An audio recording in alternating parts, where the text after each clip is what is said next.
Thanks, Robin. Hi, everyone, and thanks for joining us today.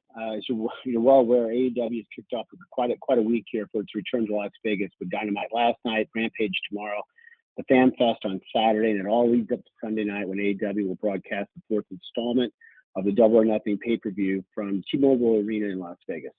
Double or Nothing is going to feature AEW championship titles on the line, the TBS championship title, Anarchy in the Arena, the men's and women's Owen Hart Foundation tournament finals, and a lot more.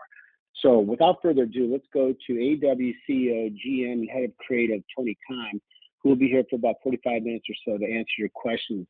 What I'll ask for is if we can, to refrain from two-part questions so that everybody gets a chance to talk with Tony. So I'm going to turn it over to Tony for some opening thoughts, and then we'll open the lines for your questions. And I'm going to tell you now that we'll start with Kenny McIntosh from Inside the Ropes after we hear from Tony.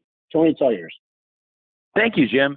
I'm really excited to be here for the Double or Nothing media call with all of you, and I really appreciate everybody being here. I try to answer as many questions as I can, so I will try to answer in detail, but I'll also be mindful that a lot of people want to get questions in, and I really appreciate all of you. I think one of the best things wrestling has going, obviously the best thing wrestling has going is the fans, and one of the best things wrestling has going is that so many of the great wrestling fans are members of the media. And through you and your hard work and the coverage that you've given us, it's helped us spread AEW all over the world, where we're now in 130 countries, and this pay-per-view is available all over the world, and there's tons of buzz on it. And it's largely in part thanks to all of you on this call. So thank you. Thanks, Tony. So as mentioned, we're going to start with Kenny McIntosh of Inside the Ropes. I'm going to ask John Alba from Podcast Heat to be ready to go after Kenny. Kenny, you're up. Great. Hey, Tony, how's it going? Hey, great, Kenny. Thanks, man. Listen, my question was about MJF, because obviously the feud with him and Wardlow has been so good. And one of the interesting aspects for me has to be see him kind of bringing up, what he's going to do in 2024 when his contract's up. Can you talk a little bit about what led you to allow that element to be allowed to be part of the on-screen storyline, and how valuable you see MJF to AEW long-term? Well, I think wrestling thrives when real life on screen, and the real life conflict is often just as exciting as any conflict on screen, which is one of the great things about what AEW's brought to the wrestling business. There was no real major free agent market with the top stars, the top stars crossing between promotions and debuting, and frankly, the competition needed to be brought to the biggest stage. In the 90s, we had TBS and TNT both in the wrestling game, and now with the launch of AEW, we've been able to bring that back. And I think taking what's happening in real life and potential movement and these kind of contract negotiations, it's exciting stuff, and it's added another element to what's already a very exciting match at Double or Nothing with Wardlow versus MJF, who has been very vocal, not only about his own contract, but about his former bodyguard and how he feels about it and how he's tried to hold down his career. And I think for Wardlow, this is a huge opportunity to actually officially become part of AEW, but also to share an image that he's just MJF's heavy, MJF's thug.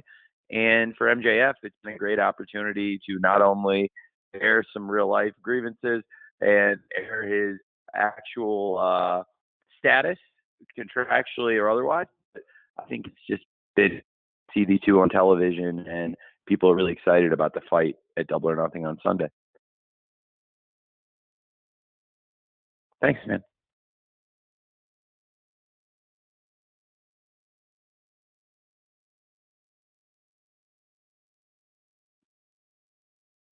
Hello? Hi, Jim, are you there? Did I lose Jim? Yeah, I think we lost Jim.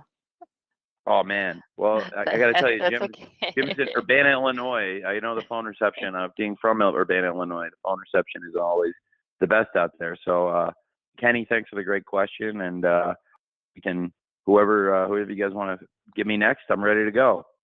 Okay. All right, I will jump in. Up next is John Alba of Podcast Heat, and then Connor Casey of Comic Book will follow that. Okay. Okay, and I am trying to find, there he is. Okay, John. There you go. Yeah, I'm so bummed. I was just going to thank Jim for his time, but Tony, thank you for your time as always. And Thank you. Best of luck this weekend with what should be a great pay-per-view and festivities. I want to ask you about Warner Brothers Discovery. It's been a big talking point in wrestling media and in the greater scheme of media as well, what Warner Brothers Discovery has been doing. And I know you've said in other interviews how you feel pretty good about the future of your working relationship with the entity, and that the LA show is going to be a good opportunity to get together with them. But what kind of assurances have they given you about the future of AEW programming, and where would you like to see AEW featured on their platforms? Well, right now we're featured in the best ways possible, I think, with AEW Wednesday Night Dynamite on TBS and AEW Friday Rampage on TNT. And we've gotten great feedback that this is, I think, going to be a great relationship between AEW and Warner Brothers Discovery. And I was so honored and honestly, I think we're blessed that when we're in Los Angeles, the folks from Warner Brothers Discovery are throwing us an awesome party. And it should be something really memorable. And for the wrestlers and staff of AEW, it's a big deal that when we come to Los Angeles, we make our debut at the Forum, that we've had this awesome ticket advance. We've got a massive crowd, one of the biggest crowds ever for AEW Dynamite. And it's a long time coming that we debut in Los Angeles. And it's pretty amazing that not only do we get to debut in such an amazing place, but also that we get to have this event where we're being hosted by the biggest creators of content in all the world. And we've done some really good ratings for their networks, and they've been so kind to host us and, throw a party for us. And some of the top executives in all of Warner Brothers Discovery are coming to the Forum to attend AEW and, hang out with us, get to know us, and spend time with us, which I think is incredibly reassuring. And I think looking at entertainment and what's happening in the consolidation in the space, to have the top people at one of the greatest now post-merger, the largest creator of content in the world and one of the greatest entertainment properties in the world, to want to host us and spend time with the wrestlers and staff of AEW and get to know us better. That's really, really cool because they're incredibly busy. And frankly, since the merger, there are other shows that haven't gotten that kind of reception, and they aren't shows anymore. They're not on. And we've gotten great feedback about how we're doing. And not only are we continuing for a long time to go with TBS and TNT and Warner Brothers Discovery, but they're throwing a party for us and hosting us and wanting to spend time with us. So you really can't get any more positive than the great feedback we've gotten from Warner Brothers Discovery. And I'm so excited about the partnership. And I think it's really great for AEW that they've taken this kind of interest in us. And it's all because of the hard work of the wrestlers and the staff of AEW, and also because of the great wrestling fans who support us on Wednesdays and Fridays and have given us this chance to really not only survive, but really thrive and grow going forward with this awesome partner, Warner Brothers Discovery. Thanks, John. Okay, coming up next is Connor Casey from Comic Book, and then I'm going to come in with a write-in from Sam McBeath of KPHR Radio. Connor, you're up. Hey, Tony, appreciate you taking the time today. You guys have a huge main event this weekend with Hangman Page versus CM Punk. My dates could be wrong, but I think we just crossed over 9 months since Punk's arrival on Rampage. And I'm curious, was there a temptation to push Punk into the World Championship scene right away? And if so, how did you combat that? So, Con, when you asked that, it cut out. I lost you for about 2 seconds before you said championship scene, and I don't want to butcher your question. So can you please repeat it? Sure. Was there temptation to push Punk into that World Championship scene right away?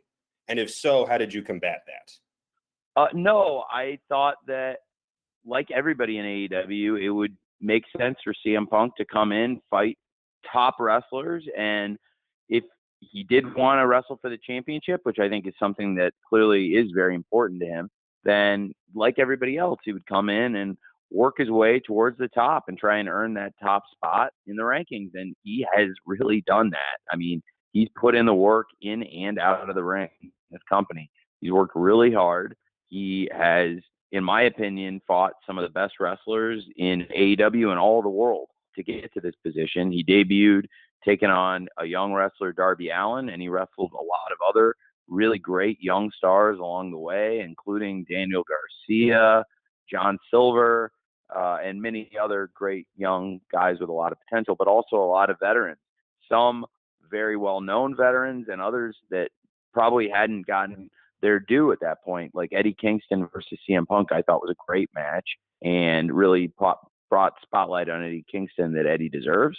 And so we've seen Punk wrestle top young guys, top veterans, and then he got involved in the most personal rivalry we've ever had in AEW, CM Punk versus MJF.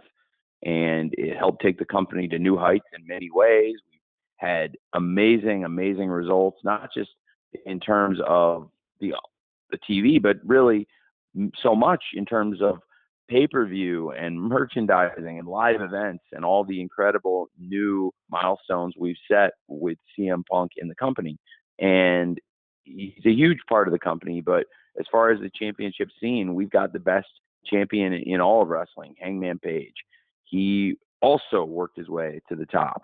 He came into AEW and he was somebody we thought was going to be a future champion, and he from the very beginning was a spotlighted star, but he also didn't just get handed a championship. He took years of hard work, and he also worked his way to the very top position.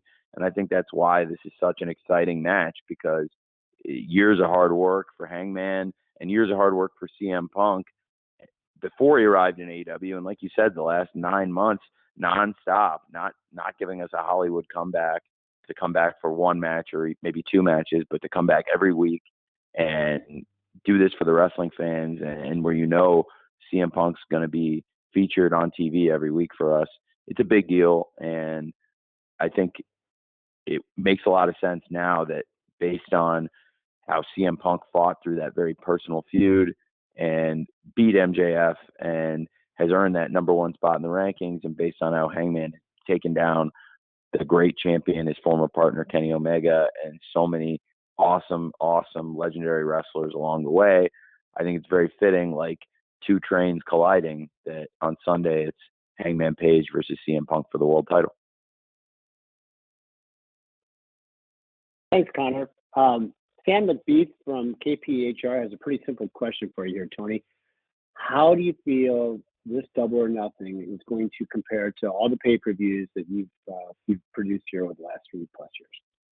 Well, we've had a lot of success on pay-per-view over the last few years, and I think Double or Nothing will take us to hopefully what is our biggest year yet in AEW. Every year we've had growth year over year in pay-per-view. We've been able to grow our live attendance, and this is the biggest live attendance we've ever had, and it's a great barometer in pro wrestling. And the live fans in the arena set the pace for fans all over the world, obviously with their reactions in the arena to the people they see in the ring, but also how they spend their money and how they make their presence felt at the shows. And so for us to set our attendance record already with well over $1 million, I think over $1.1 million in tickets sold to Sunday's pay-per-view show, that is an amazing milestone for us. And I also believe it's indicative of the huge interest in Double or Nothing 2022 on Memorial Day weekend this Sunday, and people all over the world coming together to watch this event, and hopefully it is the beginning of what I think is going to be our biggest year yet. Thanks, Sam, and thanks, Tony. So we're going to go now to Niger Chambers from Big Gold Belt Media. And then after Niger will be Stephanie Chase from Digital Spy. Niger, you're up. All right. Tony, how's it going today? Very well. How are you? How are you? Pretty good. Blessed. Thank you. Quick question about the Forbidden Door pay-per-view. So if that's going to be in Chicago, how does that affect All Out, which is typically ran in Chicago? Well, I think it makes a lot of sense. We've built a great tradition with All Out around Chicago, and that's not something I take lightly. As I think most wrestling fans have become very well aware, I love the Chicago market. I was born in Illinois, and it's a home to me, and I think it's also a home to AEW and great wrestling and some of the best fans in the world. And Forbidden Door will be at the United Center. And I think All Out, that doesn't mean you wouldn't see All Out around Chicago this year or any year, every year going forward. I think Chicago and the Chicago area are so important to AEW. It's in many ways where this whole grassroots movement, even before I got involved, before there was an AEW, where a lot of our stars who were with Ring of Honor at the time put together a great event, All In. And now here we are approaching 4 years later from the original All In, and still the former Sears Center, now the Now Arena, and what we have been able to create out there, it continues to grow. And I think that's something we'll have to keep in mind, that the tradition of All Out around Chicago is very, very important. Thanks, Niger. Stephanie Chase from Digital Spy, you're next. And then I'm going to go with a writing question from Craig Smith from One Stop Wrestling. Stephanie? Hey, Tony, how are you? Hey, I'm very well. How are you? I'm great. Really excited for this weekend. I wanted to ask you, we have the finals of the Owen Hart Cup at Double or Nothing. So for you, how special has it been getting to put this tournament together and honoring Owen in this way and putting his name back on TV, and also having Dr. Martha Hart there at Dynamite a few weeks ago? Well, it's been great. I'm really a big fan of Owen Hart. I grew up as a huge wrestling fan. And as a kid, I was fortunate to be able to see both Bret and Owen Hart wrestle live and in person. And Owen Hart in particular is somebody I think who has not been seen or embraced enough in pro wrestling. And a lot of that is involved in the circumstances. A lot of that is due to the circumstances in which Owen Hart was taken away from us. And I believe Owen Hart loved the wrestling business, but I know that first and foremost, he loved his family. And his family, Dr. Martha Hart, Oj Hart, and Athena Hart, they came and attended AEW in New York, and they were there for the opening ceremonies of the Owen tournament, and they had a good time. And that meant the world to me, to be able to make it an event that the Hart family would be proud of, because they had, in particular, Dr. Martha Hart and her kids, Oj and Athena, they had not really been around the wrestling business or embraced the wrestling business. And to see something new that had risen up that we all appreciate and love the history of wrestling. And in particular, we all have so much respect for Owen Hart, and we wanted to have this great tournament to celebrate him, celebrate his memory and his legacy, and have great wrestling matches, which above all else, we see Owen Hart for his family and for being a great wrestler. So to have his family here to honor him, and again, coming back for Double or Nothing this Sunday, where, I think Martha hopefully will say some words to the fans, which I also really, I'm looking forward to. I think it means a lot to me. And I think there's a lot of wrestling fans, I have to believe, that are excited to see Owen Hart's likeness and image being associated with wrestling matches on TV again, especially some of the great matches we've had along the way.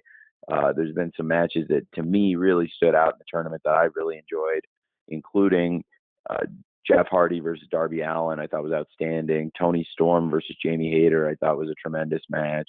I really enjoyed last week on Rampage, Red Velvet versus Chris Statlander. I'm looking forward to Statlander's match with Ruby Soho tomorrow on Rampage. And last night, I thought the main event, Kyle O'Reilly versus Samoa Joe, was tremendous, and it sets up a great final, in particular with Samoa Joe versus Adam Cole, a first-time match, really a dream match for many fans, including me, and something I thought would be amazing for this pay-per-view. And like you know, it's interesting because it was a little bit of a different build towards Double or Nothing, with a lot of the TV in recent weeks and even dating back to last month being originally the qualifying matches for the Owen Hart tournament, and then the tournament matches, which have been a big part of Dynamite and Rampage. So there were parts of the card. Obviously, we're still going to find out tomorrow who's going to wrestle Dr. Britt Baker in the women's final of the Owen Hart Foundation tournament, but also we just found out the other final with Samoa Joe versus Adam Cole last night. It's obviously different cadence as far as the timing, but it's also very conducive with sports. I think March Madness and a lot of other high stakes tournaments, you see that the bracket is fluid and it changes quickly. And in the final four, you know, you don't know who's wrestling. Excuse me, wrestling on the brain. You don't know who's playing for the National Basketball Championship until roughly 48 hours before the game, because of the flow of the tournament. And I think sometimes when you have these big tournaments, and this is the first Owen Hart Foundation tournament, but I really like the cadence. It's different, and I think it took some getting used to, but people, from what I've seen, really enjoyed a lot of those matches along the way that I named, and thought it was a great main event again last night to close the show out, and really excited for the finals of the Owen Hart tournament, and excited to see who's going to be wrestling against Dr. Britt Baker. Is it going to be Chris Statlander? Is it going to be Ruby Soho? So we'll find out tomorrow on Rampage. But so I think it's been great so far, and I'm really excited for the finals, and hopefully it'll be an experience we can keep bringing back to Double or Nothing, and I'd look forward to doing it every year with Dr. Martha Hart and her family. Thanks, Stephanie. I'm going to read a write-in question from Craig Smith from One Stop Wrestling, and after Tony responds to that, we'll have Sean Radican from PW Torch next. Craig asked the questions very, very much in the vein of what you just discussed, Tony. The Owen Hart Foundation tournament has been very successful. Have you ever thought about doing a one-night tournament format in the future, maybe as a pay-per-view? I have. I try to be sensitive to the wrestlers when I do things, and I think one thing that's awesome that I've learned in the transition from being a wrestling fan to continuing to be a wrestling fan, but also being a wrestling promoter and in matchmaking, is I try to be sensitive to the wrestlers and their health and take care of them. And I think that the flow of the tournament, which is a little bit different than, for example, a King of the Ring tournament that Owen Hart won in 1994, and where you might see multiple matches in one night, or even the year prior in 1993, where Brett wrestled 3 times, very famously, in 3 great matches. You know, I wouldn't necessarily ask that of everyone, and I don't know if it makes sense for the wrestlers to give their best matches. If they can, I'd like for them to give you everything, 100% in the semifinal, the quarterfinal, and if people are saving it all up for the finals, or vice versa, if they use all their energy up in the semifinal, they might not have as much left for the final. I think you're more likely to get an injury with a single night tournament. I'm not sure. I mean, sometimes single night tournaments are great. But in this case, I thought for the pay-per-view, it would make sense to have matches on Dynamite and Rampage leading up to Double or Nothing to build up to big finals, including this go-home week where, you know, we've had the semifinal matches, and on Dynamite and Rampage are learning who's going to go on to the finals. So that's kind of, you know, what I was thinking as I got into it. Thanks for the question, Craig. So next we're going to go to Sean Radican from PW Torch, and after that I will follow with another write-in question from Mark Ramondi from ESPN. Sean? Hey, Tony, how are you? I'm great, Sean. How are you? Good to talk to you. I had a question about the numbers for Dynamite and the pay-per-views have been really good, but there's still more wrestling fans out there you could potentially reach. I was wondering, what innovations or ads can you make to tweak Dynamite or Rampage to possibly go at that next million fans you're trying to grab? Well, that's a great question. It's probably one of the most important questions we can ask ourselves, is how do you grow a fan base, especially as the TV landscape changes. For us, we've been able to get great audiences supporting Dynamite and Rampage. And I think for us, the best thing we've been able to do, and like you said, the pay-per-view numbers have been great, and they've continued to grow and grow, which is exactly what you want to see, where every pay-per-view event in AEW has had year-over-year growth. That's the best trend you can have. And I think to continue that kind of growth, the best thing we can do is continue developing and continue, I don't want to say nurturing, because this is a hard sport and people are beating the hell out of each other. So I don't know if nurturing is the right word, but continuing to try to develop and take care of and treat the wrestlers well, and have a company where young wrestlers are going to want to sign up and learn and get better, and where this is going to be the home of the best young wrestlers, but also continuing to recruit in free agency. So I think similar to in sports, where you want to have in English football the best academy and also do great in the transfer market, or in the NFL, where you want to do well in the draft and get great young players in, but also you need to recruit from the outside through free agency. I think it's a mix of them, and by getting the big names in that we've had just in the past year, adding some of the top names in the sport like CM Punk and Bryan Danielson, Adam Cole, Ruby Soho and Tony Storm, who've been very influential in the Owen Hart tournament, both of them. And now we've had Jeff Hardy join Matt Hardy, and they're in a big match with the Young Bucks. So I think continuing to develop and find new homegrown stars to wrestle against and with top stars coming in as free agents who've established themselves at big promotions all over the world, I think that bodes really well for us. And there's also potential to hit new outlets. I think right now we're a really strong TV product, and I think there's revenue streams and opportunities to put new eyeballs on AEW through streaming service. And I think that's one of the really exciting things about having a media partner who is the biggest creator of content on the planet, and Warner Brothers Discovery as our partner side by side to work on this. Thanks, Sean. I'm going to read a question here from Mark Raimondi from ESPN, and after Mark will be Brandon Thurston from WrestleNomics. Here's the question from Mark, Tony. CM Punk has been vocal about wanting to help out and lift up the younger talent in AEW. Now he's in a position to be the top guy in the company after Sunday.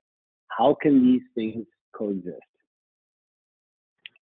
Well, I think CM Punk has come in so far and had a great series of matches with wrestlers of all different experience levels against, younger wrestlers who, frankly, even for their age, have tons of experience, like Daniel Garcia and Darby Allin, but also some of the great veterans along the way, and people who are a mix of the two. I think MJF's another person who has got a ton of experience for his age, and I believe the people who've wrestled CM Punk, no matter the result, so far have come out for the better and have reached a bigger audience and have learned in the process. And CM Punk is somebody who continuously, I think, surprises me, amazes me. And he helped grow our business when he arrived here. And I think that in particular helped put a spotlight on a lot of the young wrestlers, but he's also been a really good mentor backstage, in addition to just, helping people's wallets potentially by, getting everybody in a better position in this company by helping us get more fans, sell more pay-per-views, more merchandise. He's been that guy, but he's also been somebody that will mentor wrestlers and will watch matches with them after the fact, matches they've had with him or matches they've had with other people. And a number of people will watch all their matches with CM Punk. And he's been a great mentor to a lot of the men and women in our locker room. So he brings a mindset of giving back, and in particular to the younger wrestlers, but also he's been somebody who's done a lot for a lot of the veteran wrestlers here. And in doing so, he's wrestled a lot of matches. He's won a lot of matches, and he's helped us by not only being a great mentor, but also by being involved in really compelling television that's helped AEW a lot, including his program with MJF. that is probably one of the most personal rivalries ever in pro wrestling that I've seen in terms of how strong the build was, how much you really wanted to see their pay-per-view match, and the intensity between them. And I think CM Punk has helped everybody in AEW so far. But as to how he can coexist or do that as the champion, I think as the champion now, that we'll see going into this pay-per-view if he could even become that, or if that will ever happen. But I think right now we have the greatest champion in pro wrestling. So Hangman Page, I've said it before and I can say it again, he's done so much so far, and I don't think he's ready to stop anytime soon. That's why this is such an exciting match. Hangman has also fought all comers. We've seen Hangman win the title in what is, I believe, our deepest, our longest running story, certainly, is Kenny Omega and Hangman Page from the very beginning of AEW. In our very first month of shows, they teamed up, and they found they had a lot of chemistry. They'd never teamed before AEW, even though they'd been in the same stable in New Japan and Ring of Honor and places around the world as part of the Bullet Club. They became a tag team in AEW. They became the best tag team in AEW. They were the champions. They dominated early 2020 into the summer. And finally, when the team blew up and the guys went their separate ways, they became the top two single stars in AEW. And then they became the next two champions. And now Hangman, after, conquering Kenny and really getting that, that rivalry, that situation with Kenny behind him, he's come out and he's done time after time for this company what nobody thought was possible. Time after time, he went out and had a 60-minute draw with Bryan Danielson, which is not something that anybody had gone out and done on television in modern pro wrestling history. To go out on live television and do 60 minutes, and it was an exciting, compelling fight, and it helped us draw a great audience for the rematch when we launched Dynamite on TBS, which was a really successful premiere, largely in part to the excitement around Hangman versus Bryan Danielson 2. And that was a match that many people did not think Hangman Page could win, and he won it. And time after time since, he's been in big matches, including against Adam Cole, who's now really back on top of the mountain here in AEW. I could talk at length about that. But I think Adam Page versus CM Punk is going to be a great title fight.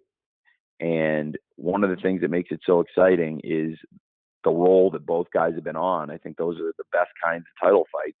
These guys are both on fire. And so we'll see. I think I can't speak to what kind of champion CM Punk would be, because I have the best champion in wrestling right now, Hangman Page, and I'm very happy with him. And going forward, I think we'll see what happens at this pay-per-view, but Hangman isn't ready to stop being the best champion anytime soon. Thanks for the question, Mark. Next up is going to be Brandon Thurston from WrestleNomics, and following Brandon will be Samantha Shipman from the Daily DDT. Brandon, you're up. Hi, Tony. Thanks again for your time today. My pleasure. I was wondering if you could give us any insight into why Ring of Honor was acquired through a separate acquisition company rather than being acquired directly by All Elite Wrestling. I'm just wondering if there are maybe exclusivity agreements that AEW might be a part of the Ring of Honor content would not be held to since it's a separate entity or something like that. I just jumped on it, honestly, me personally. It was a unique opportunity. I was on the phone and I heard that if I paid a certain price, I could buy Ring of Honor then and there. And I didn't want to complicate it or make it any more difficult than it was going to be. I just said, I'll do it right then and there, me personally. And it's easy for me to do that. I didn't have to go through any, I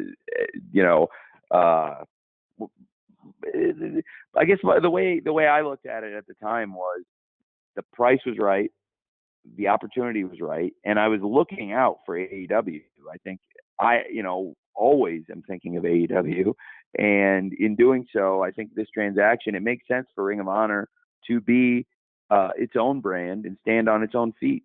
I'm not saying Ring of Honor is a subsidiary of AEW or it's secondary in any way. And I think that's one of the things that made Ring of Honor Supercard a really compelling event is you didn't feel like it was a developmental show or it was a secondary show. You had great matches on the card. It was a very well received card. It's been one of the best reviewed shows of the year critically, and commercially it was a massive success. Is Ring of Honor as big as AEW right now? No. Is it selling as many pay-per-views? No. But that was incredible growth for Ring of Honor, a company that has over 20 years of history now and has sold a ton of pay-per-views over the years. And that was, of all the shows they promoted, one of the biggest Ring of Honor shows. It was the biggest show by far in years. When we get all the final numbers in, when it's all said and done, it's going to be probably 20 times or more the recent Ring of Honor pay-per-views, like 20 times as many people watching. So we've been able to rebuild and get Ring of Honor, I think, to a stronger place than it's been in many, many years. But I just don't see it as a secondary thing or a subsidiary thing. It's a separate, standalone thing. It's one of the most important wrestling companies in the world. So at the time, I thought it would make sense just to jump on it. And I was thinking, me personally, that's a great move. But also, I think I want AEW and Ring of Honor to work together.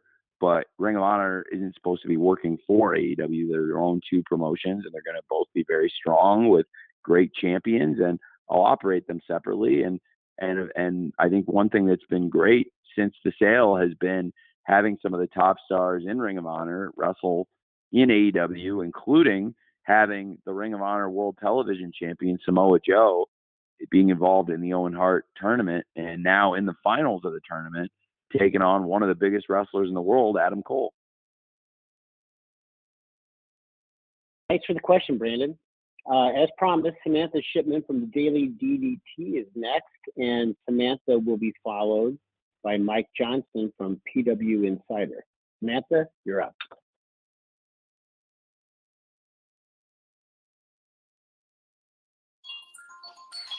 Hello? Hey. Hi, how are you? I'm great, Samantha. How are you? Great, thank you. Thank you for taking the time today. I have a question that's going to go kind of a little bit off of what a lot of people haven't really talked about lately. So there is now a relationship with DDT Pro and AEW, and we've seen that with Takeshita coming in and having great matches, and he had a really great match with Hangman Page. But DDT Pro also has women wrestlers that they try to use a lot as well. So will we see AEW's women and DDT Pro's women having matches, especially since Forbidden Door obviously is going to focus on, with New Japan, they don't focus on women's wrestling at all. And AEW women didn't really get involved in the Forbidden Door with Impact until Deonna Purrazzo came in a few weeks ago. So I wanted to know what your plans are for the women and their relationship with DDT Pro. Well, we've had great wrestlers come in from DDT. You mentioned Takeshita, but also with women's wrestling, Yuka Sakazaki is a great wrestler from the DDT dojo. And we've had a lot of great wrestlers, male and female, from all over the world come through AEW. And I would certainly be interested in getting women and men through the Forbidden Door, including more people from DDT. They're a great company. And we've had some good exchanges with them and a lot of the great companies in Japan that we've worked with, and no company do we work closer with, of course, than New Japan Pro Wrestling, but always looking for great talents to bring in from AEW. And yeah, we have had some good wrestlers come in from DDT. Thanks, Samantha. Mike Johnson from PW Insider is next, and I will follow Mike with a write-in from TK Trinidad of Women's Wrestling Talk. Mike, you're up. Hey, Tony. How are you, sir? I'm doing great. How are you? I'm hanging in there. I wanted to ask you, and I guess we keep coming back to this, the Adam Page CM Punk match on Sunday. The segment on Dynamite was very unique in that Page was kind of saying that Punk is not the mentor and the leader, and kind of treated Punk as if he was an interloper into the company. I was curious if you could give us some insight into your reaction to that and how free-flowing were the comments allowed versus bullet points and things like that, because it kind of took things in a much different direction than we had seen with Punk and Page in recent weeks. Well, I think they want to get in the ring and fight, and they're not friends. They don't like each other. And I think it makes perfect sense Hangman would feel that way, given that CM Punk has come in and not only has he fought to get in this position to be the challenger to Hangman's World Championship, he's fought some of Hangman's friends along the way. When CM Punk was wrestling John Silver a few weeks ago on Dynamite, Hangman didn't look amused at all by any of it, and he especially didn't like it when CM Punk used that buckshot lariat. And I don't think he took kindly to that, but he also clearly hasn't taken kindly to CM Punk has been a focus of this promotion, and he's earned it. He's had great matches. He's commanded attention from the fans by, returning after this crazy layoff, shocking people all over the world, setting merchandise records for us, pay-per-view records for us. He earned this position. And I think if you're somebody who's been here, got in on the ground floor and helped establish AEW from the ground up, I can imagine you wouldn't take kindly to that. You would take exception to that. But that's what makes it a compelling title fight. And I think these two are not going to be friends. They're not going to go out to lunch. They're not going to want to spend any time together outside of the wrestling ring where they're just the hell out of each other. And I don't think he minced any words about how he felt. And I don't think CM Punk's a big fan of his either. So I'm really looking forward to seeing those guys fight, especially after how things ended. It seems like it's going to be a very tense situation the next couple of days, and I believe it is a main event fans all over the world are looking forward to. Thanks, Mike. I'm going to go with a question now from TK Trinidad from Women's Wrestling Talk. And after Tony answers, next up after that will be Chris Mueller from Bleacher Report. Here's TK's question, Tony. It's great that we have 3 women's matches on the card for Double or Nothing. Is it possible with a future pay-per-view to have possibly one of the women's matches be the main event? Well, we've had some great main events so far in AEW with great women's matches. We've had Battle of the Belts. Both Battle of the Belts have been headlined by the Women's World Championship. We had Thunder Rosa versus Nyla Rose at Battle of the Belts 2, and big success with Dr. Britt Baker versus Riho for the title at the original Battle of the Belts. Did a great number. And we had the original Grand Slam, AEW Grand Slam Dynamite at Arthur Ashe Stadium, main evented, the biggest TV show in our history, main evented by Dr. Britt Baker versus Ruby Soho. And we had the AEW St. Patrick's Day Slam has twice been main evented by Dr. Britt Baker versus Thunder Rosa in 2 classic matches. Thunder Rosa winning the Lights Out match unsanctioned, and then coming back a year later in her home state, winning the title in Texas at St. Patrick's Day Slam 2 in a steel cage match. So we've had lots of great women's main events across on Dynamite and Rampage, and of course, where Rampage, the first ever main event, the first episode was Red Velvet versus Dr. Britt Baker in her hometown, Pittsburgh, for the title. So we had a lot of great women's main events on Dynamite, Rampage, and the Battle of the Belts. And I think for all those shows, they were great. And certainly for our pay-per-views, if we get the match where it's the main event, it's unquestionably the biggest match on the show, like I feel Hangman Page versus CM Punk right now is the main event, then I believe that would be great. And I would love to put that match in the main event spot, just like we have for many of the biggest shows in the history of this company, including Grand Slam, our biggest TV show. And like I said, the first Rampage and many others. Appreciate the question from TK Trinidad. As promised, Chris Mueller from Bleacher Report is next. And after Chris, we'll go with Sean Ross Sapp from Fightful. Chris? Hey, Tony, thanks for taking the time. I wanted to ask a question about a pattern we've seen develop we see wrestlers being allowed to express themselves for issues they care about, like Black Lives Matter, the LGBTQ community, and recently CM Punk with the pro-choice shirts. I was just hoping you could talk about why it's important to allow your pro wrestlers to be able to express their concerns for things like equality and safe access to women's health care. I want the wrestlers to be able to speak their minds and feel like this is a place where they have freedom to talk about things they care about, and I think the connection the wrestlers have with the fans, people know that this is their authentic thoughts. They're sharing them on social media, and the wrestlers you see on TV. One of the great things about AEW is I think people see through the great engagement that wrestlers have with their fans on social media that this is who these people are, and there's just a lot of authenticity on AEW television about who these people are. And I think for them and for JR, when he talked last night, I think it means a lot to them, and hopefully they'll not only connect with their fans, but work harder and harder and harder to make AEW a better place in and out of the ring for the wrestlers. Fantastic. Thanks, Chris. Sean Ross Sapp is next from Fightful, and after that, I'm going to follow with a write-in from Kevin Mitchie from Sportsnet. Sean?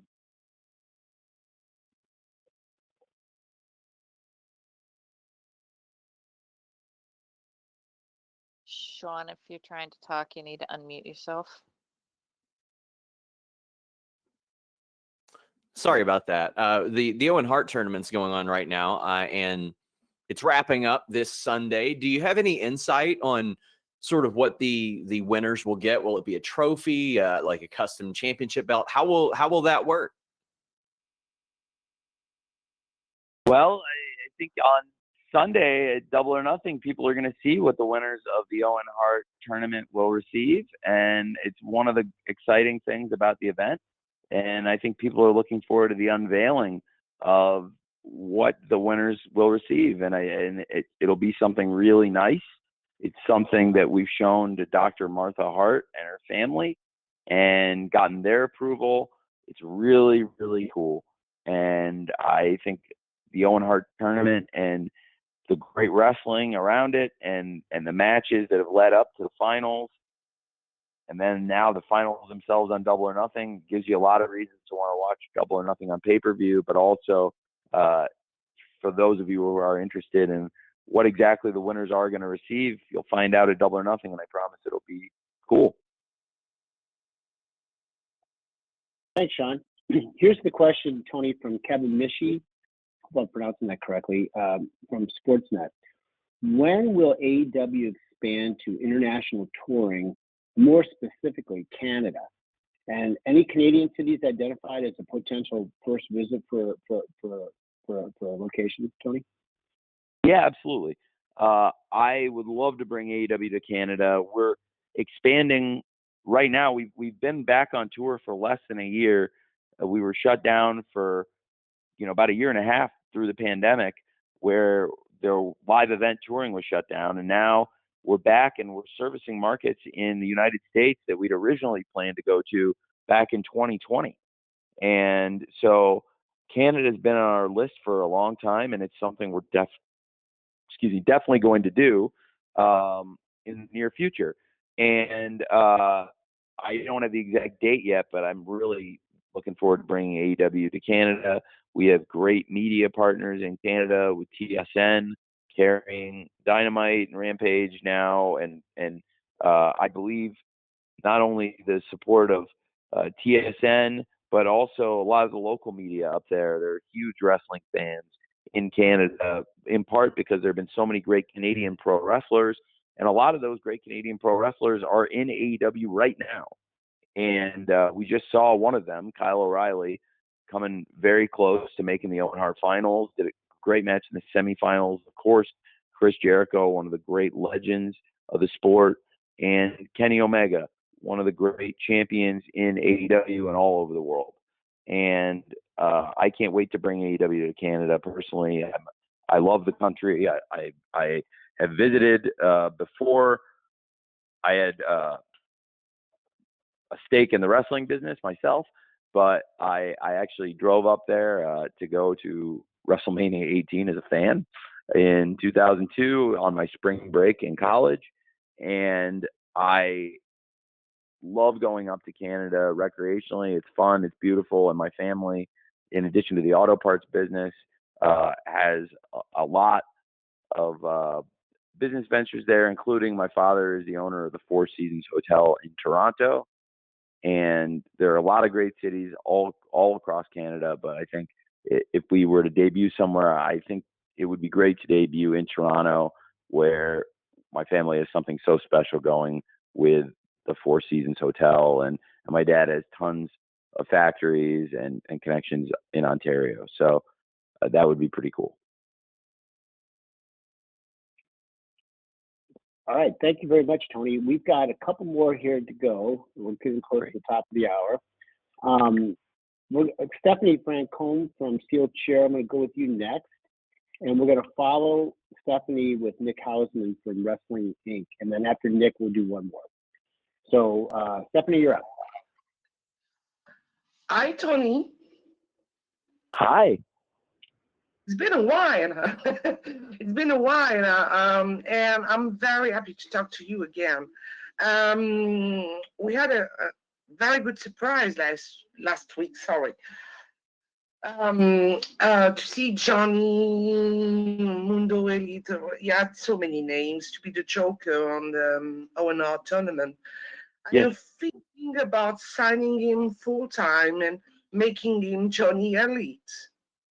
Thank Well, you. John, thank you. Thank you for asking. John is tremendous. I really like Johnny Elite, and it was great to have him debut in the Owen Hart tournament as a Joker. And he was a very important person in the tournament. He came in and provided a big surprise, and he also gave a great match to Samoa Joe. And now with Samoa Joe going into the finals, earning his place last night, that match looks even more important in hindsight. And I think he had a great debut, and I definitely brought him in with the thought that this is somebody I would be open to bringing back and interested to bring back in the future. And after the great debut match he had, I'm still very interested, and probably even more interested now, in John coming back. So yes, absolutely, I'd be very open to that. I think Johnny's great, and we'd love to see Johnny Elite again in AEW. Thanks for asking. Thanks, Steph. Okay, as promised, Nick Houseman from Wrestling Inc. Is next, and we will finish today with AJ Awesome at the top of the hour. So, Nick, you're up. All right. Hey, Tony, thanks so much for the time. Hey, thank you, Nick. I appreciate it. Yeah, I love that you're keeping everything in my backyard of Chicago. It's wonderful. It makes things easy for me. So I want to ask you about Ring of Honor. When can fans expect, some news about what exactly is going on here, TV, live events wise? Can you give us a little timeline on when we're going to see the ball really start running or rolling here with Ring of Honor? We're still working on that, and it's an exciting time in media. Again, like I mentioned, it's big for AEW that we've gotten some very kind interest, and that we're being hosted in Los Angeles by the biggest content creators in the world, Warner Brothers Discovery, our great media partner. And that is a great conversation that I have had with them, and I'm going to continue having with them about what could potentially be the future for Ring of Honor, in conjunction with the future of things we can do to expand the AEW audience and expand the ways we deliver AEW content to our fans, in addition to all the awesome shows we have now with Dynamite on TBS and with Rampage and Battle of the Belts on TNT. So going into where it all began 3 years ago at Double or Nothing, starting the fourth year of the company, it is amazing to me how AEW has grown and continues to expand around the world. And Ring of Honor has been around for 20 years. And we celebrated the 20th anniversary of Ring of Honor this year, really recently, in the last couple months, actually. And I would love to get Ring of Honor weekly TV series or streaming series, wherever it ends up, going very soon. And it's something that I am working on and I think would be awesome for the fans. In addition to the great shows they get from AEW, there's a lot of Ring of Honor fans around the world that can't wait till the TV comes back. And I am hopeful we'll have Ring of Honor TV and also continue the great calendar of Ring of Honor pay-per-view events. Supercard of Honor, as I mentioned earlier today, was a big success for us. And I'd like to bring Ring of Honor back to pay-per-view as well and follow up on it. And we have great wrestlers in Ring of Honor and great champions right now. So I think the company is in the strongest position it's been in a long time, or frankly ever, with our love and support and the fact that I really care about Ring of Honor. And so everything we're doing to grow and nurture that business going forward, but also my financial resources behind it, and combining that with what I believe is some acumen for this business, I think Ring of Honor will be in its best position possible. And I don't know when the TV will start back up on a weekly basis, but that is my goal, to get it going again, and something I'm working on. Thanks, Nick. Thanks, Tony. And here we are with our final member of the media. Will be AJ Awesome from the AJ Awesome Show. AJ. You saved the best for last, Jim. Hi, AJ. That was on purpose. AJ. People have been talking about trios tag team titles, but have you been thinking about having any other tag team titles, like women's tag team belts or women's trios tag team titles also? Yeah, I have. We have a lot of great wrestlers in AEW and a lot of great women's and men wrestlers in AEW. So I have thought about doing those. And I think as we continue expanding the roster and hopefully get more teams and also get some people who've been injured on the shelf back, I think that would be something I would love to do in the future. And the trios belts, again, would that you mentioned, would be something that I think the fans would really enjoy, and a lot of the fans have called for. But you know, I also really would love to add more titles and more champions as we go, if they make sense. And those are both cool ones also. I think both cool ideas and stuff we talked about also. Thanks, AJ. Thanks, Tony. And to everyone who joined us, whether you're able to get on or not, we really are very grateful for your time today. We are at the end of our availability, unfortunately, but we will be distributing an audio recording to all attendees very shortly. We do thank you again, not only for joining us today, but obviously for being there wherever AEW is. We don't take it for granted. We're very, very grateful. We hope you have a great day, a great week. Hope to see you on this weekend in Las Vegas for Double or Nothing, certainly on Sunday. Tony, any closing thoughts? Oh, thank you, Jim. I really appreciate everybody being here. I'm sorry I wasn't able to answer everybody's questions here, as we're pressed and trying to get so much media in and doing a lot of interviews and have a lot of work on site to do ahead of Double or Nothing and Rampage tomorrow also. So it's a busy time. I would love to stay and stay more with you guys. We're doing the scrum after the pay-per-view. I will stay as long as I possibly can to answer everybody's questions and make sure everybody does get one in. If you're not able to attend in Las Vegas, I'm very sorry. Hopefully some people can send some in, and I'll try to answer a question or two from people who aren't on site. But for everybody who dialed into the call, if you asked a question, I hope I answered it well. And if you didn't get to answer a question, I'm sorry. Hopefully come back and we'll try to get people who we haven't called on before. I really do appreciate you all giving us this coverage, because it helps us so much in terms of disseminating and sharing what we're doing with the wrestling fans. And I know that includes many of you as wrestling fans. I hope you all enjoy Double or Nothing, and thank you for giving me this opportunity to talk to you about it ahead of what is such an important weekend for us, Memorial Day weekend this Sunday. Thank you. Thank you all so much. Thanks, everyone. Bye now.